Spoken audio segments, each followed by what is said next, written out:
Hey everybody, this is Kirk Martin, founder of Celebrate Calm. Welcome to the Calm Parenting Podcast. Hey, please share this with others. If you find this helpful, say, hey, listen to this podcast, guys, all right. Listen, I want to talk to you about your kids, right? Because most of your kids, here's some insight.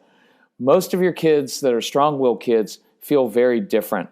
It feels like life is swimming upstream for them. And this may be hard for you if you're more of kind of a compliant, rule-following person who kind of sailed through school. You're not going to understand these kids, but you have to, because their number one trigger, I guarantee you, is this.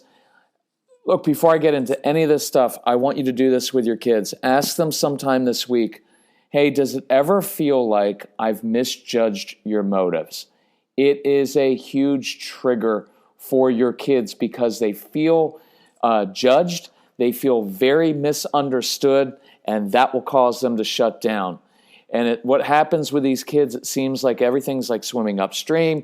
Everything's difficult. I get it. They make everything difficult. It's like no one's ever happy with them. It's like they're never happy. You end up getting a strained relationship because it's never good enough, right? These kids often will say, I feel teamed up on. It's like nobody likes me. So what happens when that happens in your life? You end up shutting down. You become defiant. You're not motivated. You just sit and play on your video games and you don't do anything. And then what happens is your anxiety skyrockets as a parent because you start thinking like, well, what's going to happen to this child, right? Look, I just got this email from a parent, really good parents, and they tell me all about their child, all about their child, all about their child, and they're like, well, we're just unsure what the future holds for him. Well, let me give you a little perspective on that and kind of reorient us because we get so caught up in our anxiety about what we need to do that we end up making things worse for our kids. The truth is, I didn't know what the future held for me when I was 21, when I was 26, and that's when we had Casey. When I'm 35, when I'm 43, I didn't know what the future held. It was changing all the time, right? And so, look, our parents gave us some space so that we could figure life out. And what they were saying was, we're going to give you some space because we believe that you're capable of figuring life out as it unfolds. Why don't we afford our kids the same opportunity, right? Because we're always trying to you've got to figure out, you have your plans. Look, I'm all about plans. I'm a very purposeful, intentional person. I taught Casey from a young age. If you want to get something done in life, you have to have written goals. They've got to be written. They've got to be specific. They've got to be measurable. I'm all over that stuff. We preach it, we teach it, we live it. But for many of your kids, what would really help them out is to have an adult in their life who would say, you don't have to have it all figured out now, but I've seen what you're capable of, and I know that your future is going to be good. It's going to be a struggle because that's part of life, but I believe you're capable of overcoming that. But don't worry about having it all figured out yet. You don't have to know what your major in college is going to be. And by the way, many of us did things differently than we thought we were going to do in college, right? And so our life path took us in a lot of different ways. I want you to prepare your kids for a different life path, right? And so I think what happens is, I know what happens. We are contributing to our kids' anxiety. It's no wonder that kids today are vaping and smoking and all into video games and doing drugs. And we have a lot of really nice areas of the country, affluent areas, a lot of suicide. Why? Because there's so much parental anxiety. And you can't separate that from your kids because we're the leaders in the home. And if we're all anxious and we're not sure and we're not confident in our kids, guess what? They're not going to be confident in themselves. And that's why we teach so much about the quickest way to change your child's behavior is to first control your own. If you can't control your own anxiety, how are your kids going to control it? So I want you to normalize anxiety for your kids, normalize life for them, and let them know you're going to be all right. Right? So watch what happens. Our anxiety skyrockets. So we start to lecture and threaten our kids, and we start to plead with them. And we're like, what can I do to get through to you? Because you're capable of doing so much more. And if you just apply yourself, you're not living up to your potential. And the kids shut down. Look, this stuff happens at age 4. It happens at age 2. Why isn't my child doing this? Why is it? Look, and look, I encourage you, if you've got young kids, you can prevent a lot of these things from happening, because guess what happens? By the time you get to middle school, by the time you get to the tweens and teens, no consequences work, no threats work, and the relationship is now damaged. And many of you find yourself in that place where your relationship is damaged. And you're going to try all kinds of things like a family contract, like consequences, and they're not going to work, because it is human relationships and trust between a parent and a child that will motivate your child, that will change your child's attitude, that will get them to start working in school. And so we always heard this from parents, like, I wish there was an instruction manual for these kids. And we were like, there is, because we created one, right? Based on working with 1,500 kids in our home. I've worked with almost 1 million families now, and over the years, and we've in our own son. So anyway, I want to share something off of this. We created this. It's called the No BS Instruction Manual for Strong-Willed Kids, because you know what I want to do? Cut through all the crap. Sorry if you're offended by that word, but cut through all the crap and get right to it. Here's where you are, here's where your child is, and here's the issue. And that's what I just described. The child who never feels like he's in control of himself and feels different, and parents who in subtle or not so subtle ways have pressured this kid, have never really accepted this child, and now they find themselves at a standstill, like, we don't know what we're going to do because our child's getting into all this stuff. What do we do? And so I want younger families of younger kids to listen and go through the program, because you can prevent this from happening. But if you are in the tween and teen years, you have to do this. And what we go through is 25 action steps, and they're very, very concrete. They're very, very specific. And then we go through them in order, and I promise you will rebuild the relationship with your child, right? And so one of the steps is this. And I want to tell kind of an emotional story about my relationship with Casey. As many of you know, I didn't like my son when he was a little kid, because he was very difficult. And I just wanted him to listen, get with the program, not be so emotional. Just do what I tell you to do, right? It shouldn't be that hard. Why do you have to make everything so difficult? And I got on him. And I started to change when he was about 9.5 years old. We have an amazing relationship now. But part of it is because we fought for so long, but then we rebuilt it together.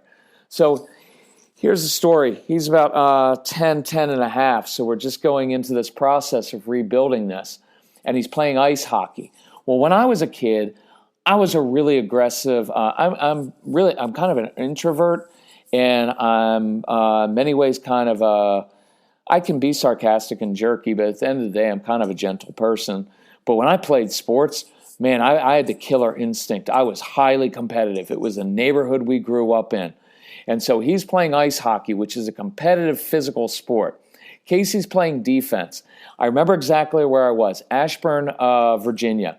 We were at the ice rink there. He's on the south end of the ice rink, and a kid skating down toward the goal. He skates right by Casey, scores a goal, and Casey goes over to him as a good sportsman with his stick, pats the guy on the butt, says, "Nice goal." I was furious. I got up on that glass and I kept pointing at Casey. I'm like, you put his face through the glass. You don't pat his butt. Nice goal. Next time that kid comes into the zone, you better crush him. You better go after him. Because I wasn't completely calm by then. I was changing, but not completely. And I remember I was so intense, right? And there's all this anxiety because I want my son to have that killer instinct. Because if you don't have your killer instinct on the ice, how are you going to have that killer instinct in life? And how are you going to push through things and be successful? And how are you going to overcome challenges and be successful in the business world and be great at life? And I get all that. But you can't project all of this stuff from a little kid into adulthood. And I had all this anxiety, plus there was all that. I was also kind of irritated. You know why? Because we were paying for travel ice hockey, and it's expensive. I'd spend a lot of time getting up at 6 o'clock in the morning, take my son to a stupid cold ice rink where everybody's freaks, and he wasn't even that good, and that made it worse because now I'm embarrassed. Watch, I'm embarrassed in front of the other parents because this is supposed to be competitive hockey, and my son gives up a goal like that. Well, now the other parents are like, oh, Casey Martin lost the game. So all of that's playing out too. And so I'm down there against the ice. And Casey just looks over at me, and I can see his eyes right through his helmet, through the little mask cage he has on. And you know what hit me at that moment? My son isn't me. My son isn't me. He's just not me. And that was really hard for me because I wanted him to be like me. And almost all of us want that if we're honest, because we have control issues and it's much more comfortable. I wanted him to be like me, and I had to reconcile the fact that my son was not me. He doesn't have the killer instinct at sports. So I had to let that go. And it started this whole process with him of learning how, and I'm going to give you a few steps off the No BS program. By the way, I should have said it before. Look, we're coming up on Thanksgiving, Christmas time, and not that we're not giving other times a year, because we try to be very giving to people, but I like people to invest in our stuff. You know why? Because we've invested decades in this. And you know what it is for me? It's the emotional investment. We've worked with a lot of people and a lot of kids. It is emotionally exhausting. This is not a boo-hoo thing. Not at all. I love my work. But it is emotionally grueling when you put yourself out there and you go through this with people. We've put a lot of investment into this, and also these insights. We've studied the kids. Look, we didn't just come up with some stuff. This stuff works. And so the reason I've always asked for an investment is because I've invested in it. As a family, we have invested blood, sweat, tears, time, countless thousands of hours into this learning. This doesn't come about by like reading some books and learning some theory. This is getting down in the trenches. This is in the early days, visiting people's homes, doing home consultations, having kids in our home, traveling, logging hundreds of thousands of miles with thousands of events, with hours and hours. And like every night when I speak, I spend usually an hour afterwards just talking to people one-on-one. So we're talking about tens of thousands of hours of talking with people. So you start to learn some things and see some patterns. You know what works and you know what doesn't work.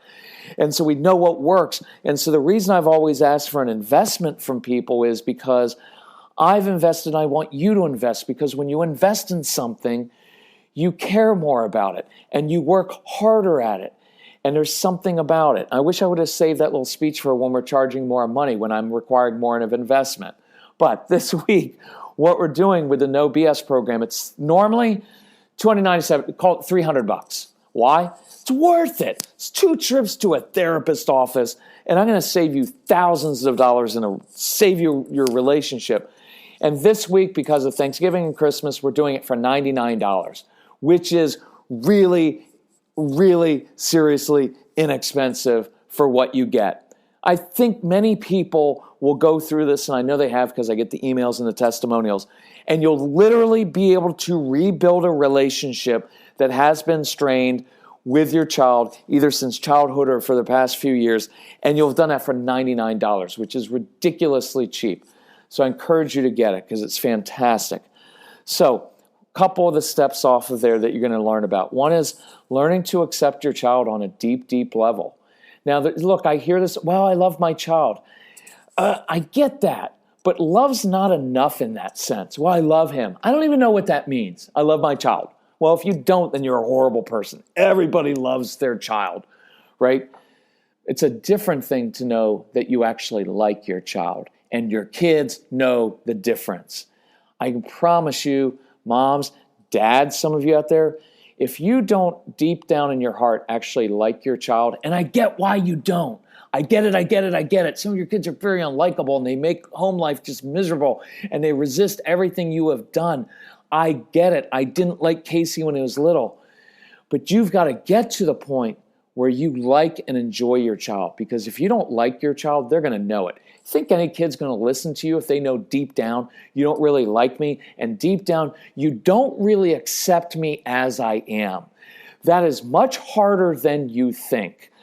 And it's actually not harder, because if it was easy, you would be there already. You would have done it. But it's essential that you go there. When I work with people personally, like, well, we need to clamp down and give them some consequences. Your consequences don't matter if the child knows that deep down you don't even like him or accept him as he is, because you're holding on to something.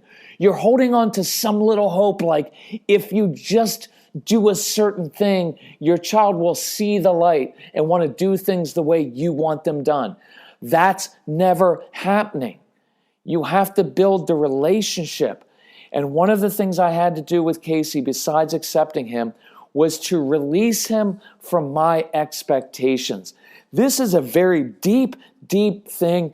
It is very spiritual in nature to look at your child and say, I release you from the expectation that you need to be like me. I release you from the expectation that you need to live out life the way I do it or the way I would do it. I release you to be you. And I've had to do that with my son continually.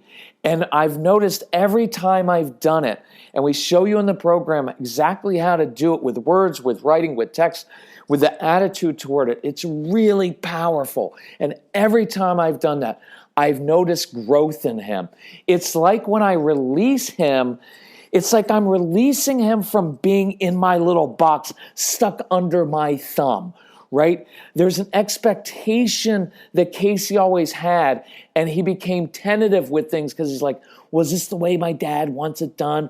What if I can't live up to my dad's expectations? What if I can't do it the way my dad would do it?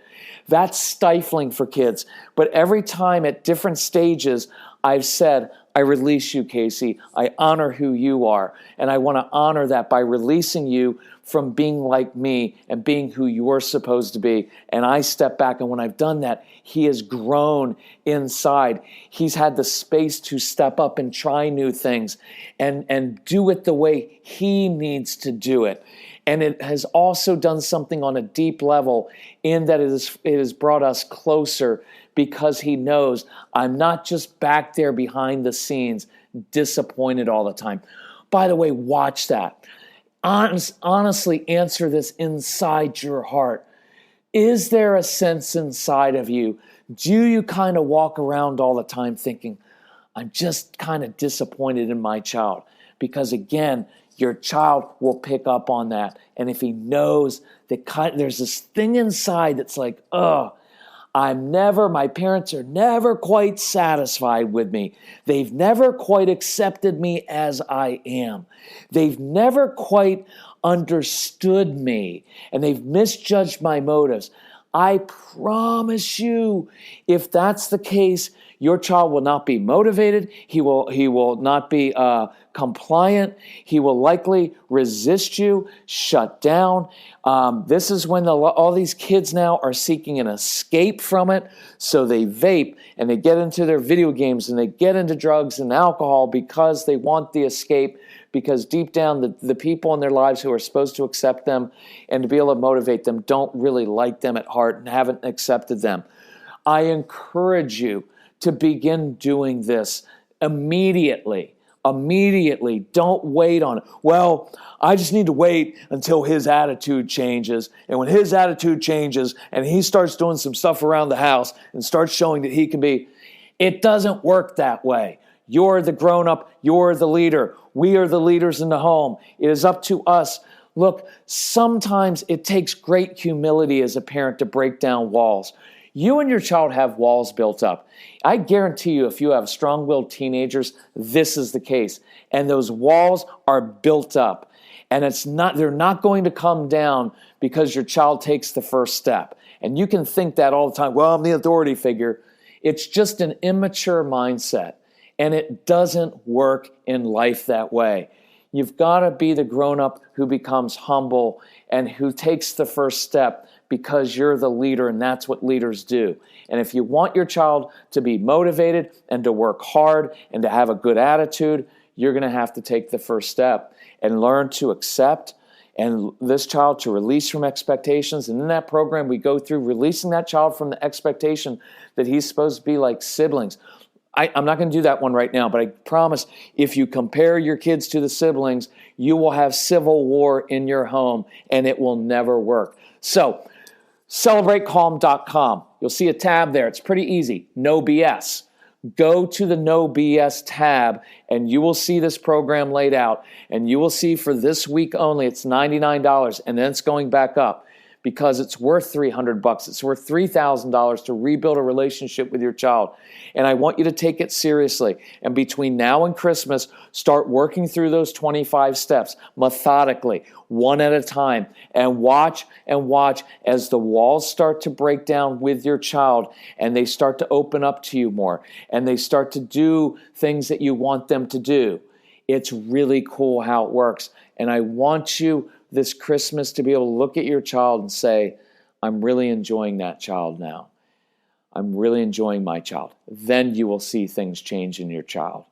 Hey, thank you for listening. Thank you for letting me push you. Thank you for letting me be tough on you.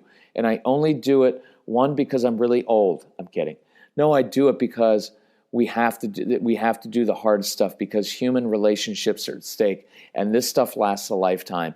And if you don't do this with your kids, I guarantee you, you're going to have a 40-year-old son who's always felt like my dad's never been pleased with me, and it will totally ruin his family life that he has. And when he's 50 and he doesn't have it yet, a lot of people self-destruct then, right, in their 30s and 40s. If you have a daughter who's never felt that acceptance, she will seek it somewhere else. This stuff does not end when they become adults. It transfers generationally, and you have a chance to break generational patterns. And that's a really cool thing. If we can help you, reach out. My son's name is Casey, Casey. He'll tell you all about this, how it worked with us if you call him. But it's Casey at CelebrateCalm.com. Phone number, 888-506-1871. Reach out to us and Celebrate Calm. Get the No BS program. Go through it. And if we can help you in any way, let us know. But thanks for listening. Thanks for working so hard at this.